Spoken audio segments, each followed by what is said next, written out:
পূৰ্বাঞ্চল চিমেণ্ট লিমিটেডৰ উদ্যোগত বিশ্ব পৰিৱেশ দিৱস প্ৰকৃতি সংৰক্ষণ জৈৱ বৈচিত্ৰ্য সন্দৰ্ভত বিশেষ কাৰ্যসূচী হাতত লোৱা হৈছে।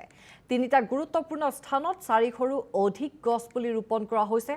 তামুলকুচি এমই স্কুল পুখুৰীৰ পাৰ আদিত ৰোপণ কৰা হৈছে গছপুলি। মাৰুকদোলা গাঁওবাসী শিক্ষক শিক্ষাৰ্থী অভিভাৱকেও অংশগ্ৰহণ কৰিছে।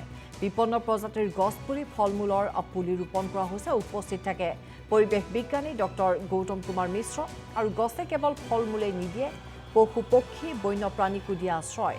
অংশগ্ৰহণ কৰা সকলোকে ধন্যবাদ জ্ঞাপন কৰে কাৰ্যবাহী অভিযন্তা পাঠক চন্দ্ৰ বড়ুৱে। প্লাষ্টিক ব্যৱহৃত সামগ্ৰীৰ প্ৰয়োগ বন্ধৰ আহ্বান সুব্ৰত কুমাৰ ধলৰ আৰু সুব্ৰত কুমাৰ পূৰ্বাঞ্চল চিমেণ্ট লিমিটেডৰ উপ সভাপতি।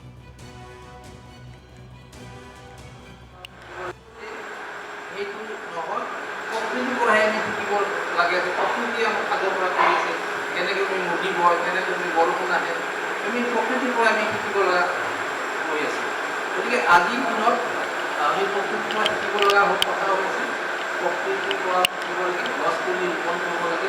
অলপ আগতে আমাৰ